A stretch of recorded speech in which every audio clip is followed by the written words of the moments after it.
Hello friends, எல்லாருக்கும் வணக்கம். நான் மட்டன் பிரியாணி தான் செய்ய போகிறேன். பட்டை கிராம்பு போட்டு வதக்கிட்டு, அப்புறம் வெங்காயம் நல்லா பொன்னிறமாக வதக்கிட்டு, இஞ்சி பூண்டு போட்டு வதக்கிட்டு, அப்புறம் தக்காளி, பச்சை மிளகா, புதினா, பிரியாணி மசாலா, தயிர் எல்லாம் போட்டு நல்லா வதக்கிட்டு, வேக வச்ச மட்டனையும் போட்டு நல்லா சிம்மில் வச்சு வதக்கிட்டு, எண்ணெய் மிதக்கிற அளவுக்கு வதக்கணும்.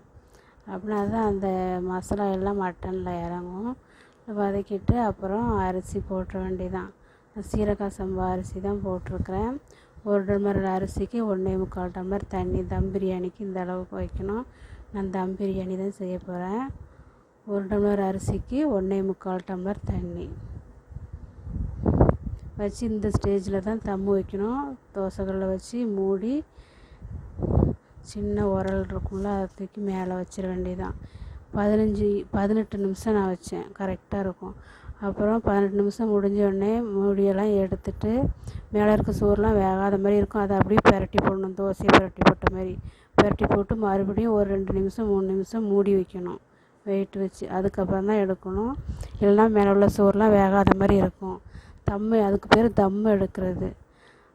எடுத்த உடனே மேலே உள்ள சோறு வேகாமல் இருக்கும். ஐயோ, சோறு வேகலைன்னா நினச்சிடக்கூடாது. அதை அப்படியே தோசை பிரட்டின மாதிரி லேசாக எடுத்து